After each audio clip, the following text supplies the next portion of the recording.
All right, guys, Dr. Greg here, and thank you for joining me on another episode of the Dr. Greg Show. We are going to continue down our hormonal conversation. And today, especially inside of perimenopause, we're going to touch base with estrogen and how estrogen can really it can be confusing. There are times where it can feel like you have too much estrogen, and there's times where you may feel like you don't have enough estrogen. And again, it can feel like you are absolutely on a roller coaster. Now, the thing that we want to understand is we want to be really careful about not pulling the individual hormones and having just these super concentrated conversation about just one. It's really a symphony. And it's not just your sex hormones, right? Yes, it is pregnenolone, progesterone, testosterone, DHEA, estrogens. It's also insulin. It's also the hormones like melatonin, cortisol, and then the whole conversation around the thyroid and the intricate correlation of the thyroid hormones. So now I don't mean to confuse it right off the bat, but this is, in my opinion, why there is such a mystery and why balancing these things and feeling like you're in rhythm and in flow can really feel like it's a lot. You see, when estrogen is optimal, it can give some absolutely amazing, grounded, centered components. But then when it's too high, it can feel like there's a lot going on there as well. So think of this right off the bat. So think of estrogen like water, right? When it's flowing appropriately, life, like it's good. If it's too much, it can feel like a flood. Like what is going on? Like I feel like I'm getting overwhelmed. And then when there's not enough, it can really feel like a drought. And and that drought can express itself in several ways. So again, let's just circle back to what the hormones are supposed to do and when they're supposed to do them. So think of estrogen as like the gas pedal, right? It's dominant, ladies, in the first half of your cycle. So from the time you start menstruating until and through the time you ovulate, it's at its peak. And this is the gas pedal. This is the hormone that says, let's go. Go get a PR in the gym. Go crush tasks at home and at work. And then shortly after you ovulate, it drops down because after ovulation, that's when progesterone is supposed to become the star of the show. And progesterone is then the brake pedal. It's supposed to be very soothing to our bodies. And it's supposed to give us that sense of, I'm good and I'm not anxious and I'm not, maybe saying things that I don't want to people that I love dearly. So when we walk through these conversations, we want to make sure that we're having good understanding of what does it feel like when your estrogen is balanced. And by the way, I need to be very clear. I love labs and lots of people run labs. The catch though is yes, we can look at estrogen specifically during different times or phases of the cycle, and it should be higher. The catch, though, is there's no like optimal or perfect number. Now, if it's way off, it can give us an understanding of what else could be going on inside the body. I like to really look at more of the symptoms of what it does. So when estrogen is balanced, think of like hair, skin, and nails. Your skin glows, you have energy, your brain is sharp, right? It supports your bone health and your heart health. Even libido, like feeling sensual, feeling feminine, can have an aspect of estrogen. Now, like we said about a little bit ago, it's designed to be cyclical. It is designed to be higher in that first half of your cycle and then fall off in the second. Now, there's two things that we typically see that happen, and not every woman experiences these. But again, I'm not trying to put everyone into a box. So we've all heard of, or at least we maybe are familiar somewhat with the term estrogen dominance. And what that means is there's just not enough balance. Estrogen might be where it was for the last 30 years of your life or 20 years of your life, but because there's not enough brake pedal to balance it, it can feel like you're all gas and no brakes. There are some pretty interesting root cause components of that. And the first thing, like I said, is if you don't have enough progesterone to balance that quote unquote normal level of estrogen, it can feel like there's way too much estrogen flowing. Also, It's your liver's job. There are these very fancy CYP, liver detoxification or methylation pathways that are designed to clear estrogen out of the body. And advanced tests like a Dutch Plus or a hormone zoomer can actually jump in and specifically measure how much of your E1, E2, and E3, which are different types of estrogens, are going down those pathways. Sluggish bile flow. So bile is one of the products made by your liver. And if you have a gallbladder, a lot of you have had those removed. That's where your liver stores your bile. And then the bile is designed to help bind onto that estrogen and get it out of the body. So many times when women's bowels get sluggish, you can experience symptoms, at least, or even the reality of too much estrogen in the system. And then I'd be amiss if I didn't talk about those darn things called endocrine disrupting chemicals, literal toxins in our world that can either act like an estrogen. They can block receptor sites. They can change receptor sites. Things like plastics and fragrances and pesticides are well known and well researched endocrine disrupting chemicals. What we see are like real world studies, and I wrote down a case study. This was a woman that came to me saying her anxiety and bloating were out of control. Now, her labs didn't show too much estrogen, even on her hormone zoomer. But what they did show is that the body wasn't clearing it. Okay. So in her case, we had to do big time support of the liver and the gut. And that literally changed everything. We didn't even have to give her hormones. You see that the common misconception of hormone optimization is that you need to take a bunch of hormones. And for some women, hormones, there's a time and place for them.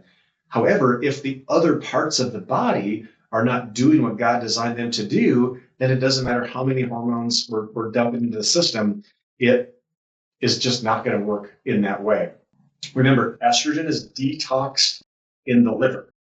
And there we talk about the term called methylation. We talk about bile, which is one of those like salts that can come out of the gallbladder, and then fibers also really important inside of that.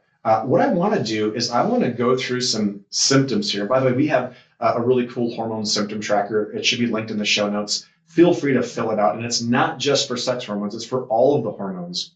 So signs that you might have too much estrogen. So things like breast tenderness, fullness, tenderness in your breast tissue, fluid retention, right? Like some of that bloating, those can be signs of estrogen dominance.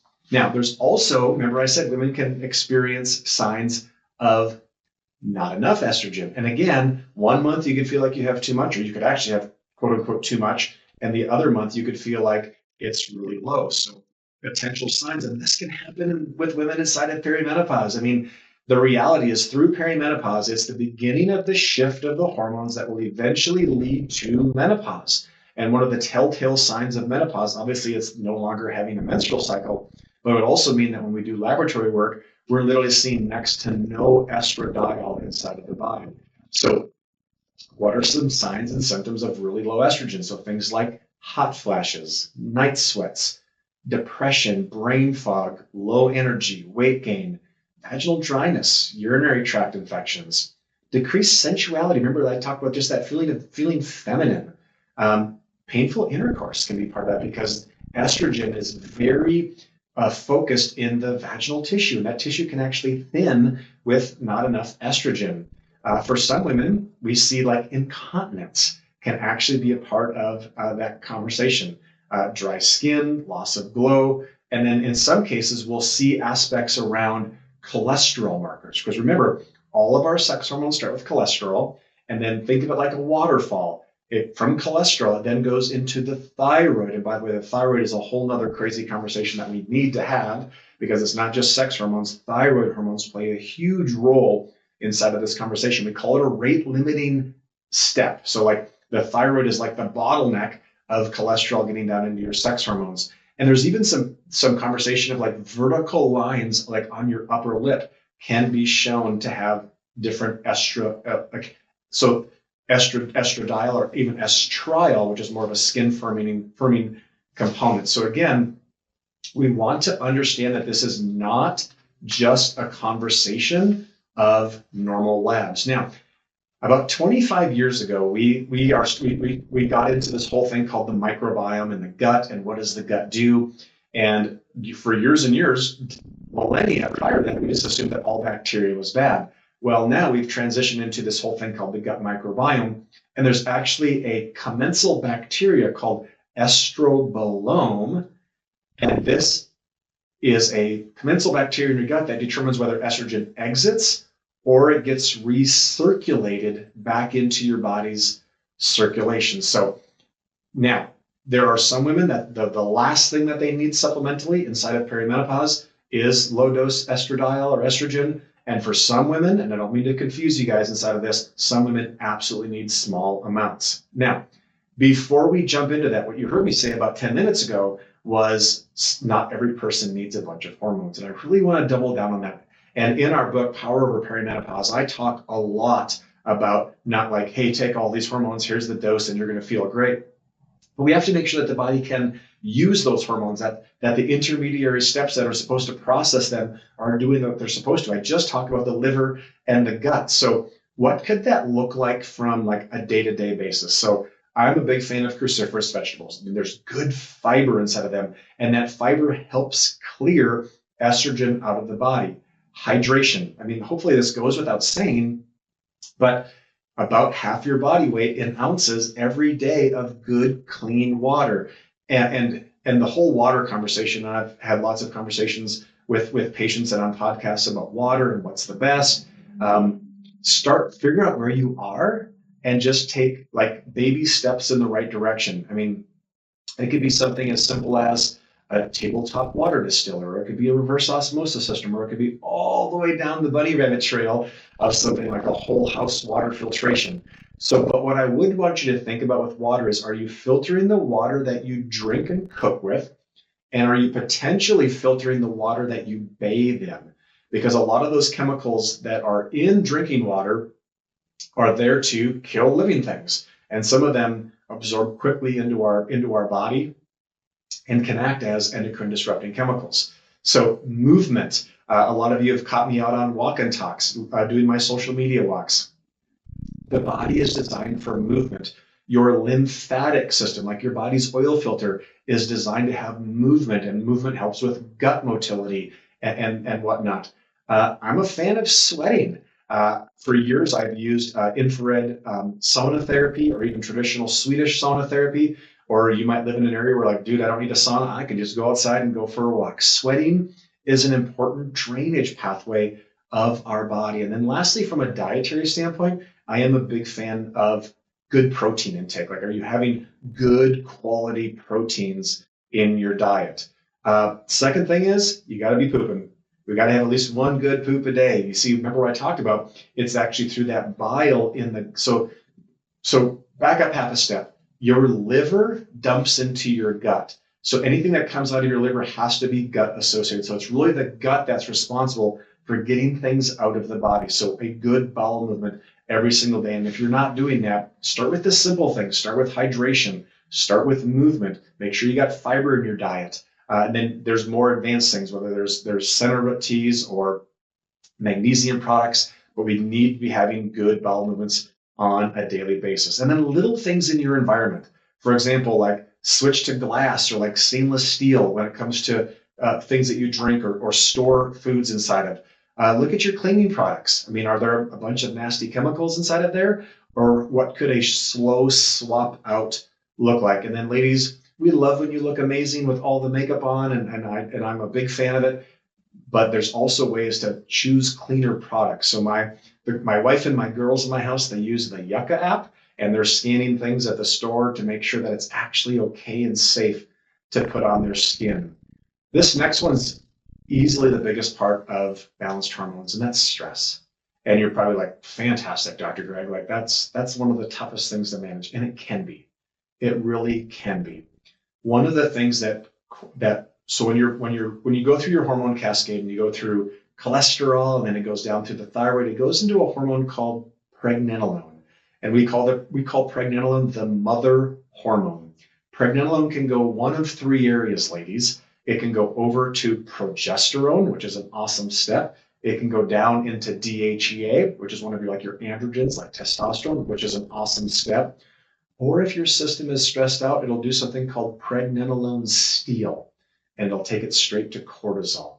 And when your system has too much cortisol, your nervous system is in a state of fight, flight, flee.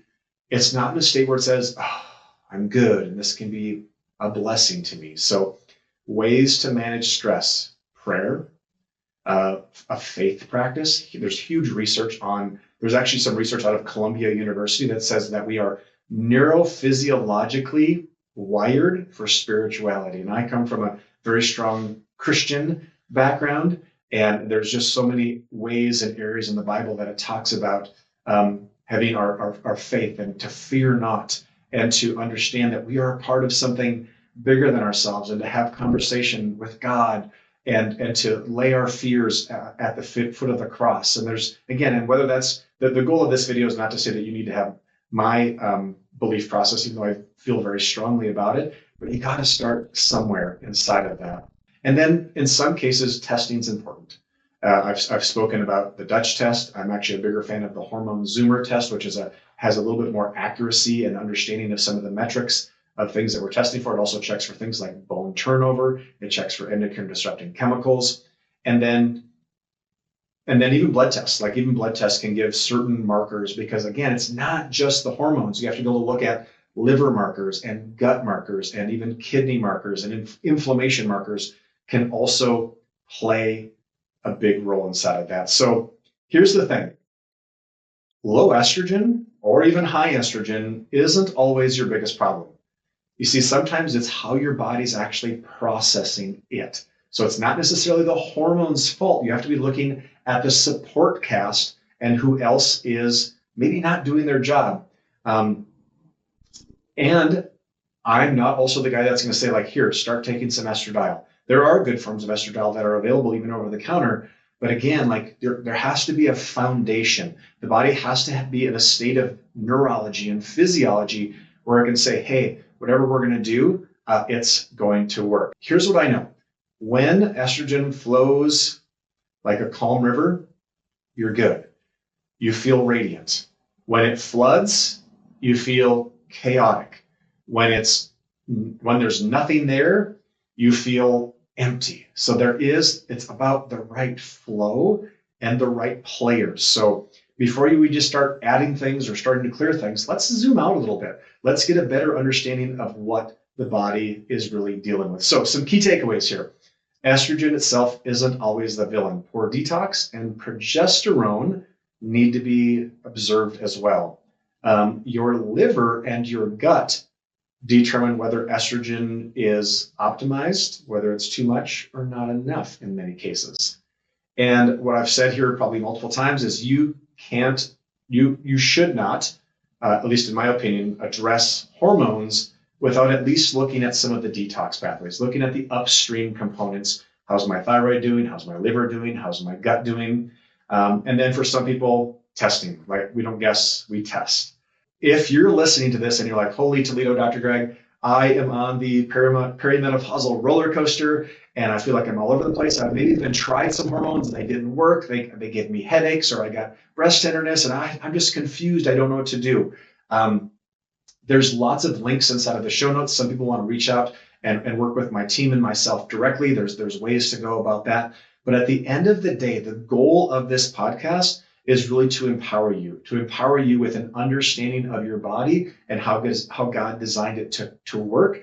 And hopefully to understand that it's not just a simple, I'm missing this and give me a dash of that and a half a cup of that and I'm good to go.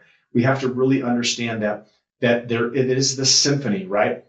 Estrogen is the gas pedal, progesterone is the brake pedal, testosterone is resilience. The thyroid is really about energy and the mitochondria. And then insulin is about blood sugar management, and vitamin D is about energy and immune system function.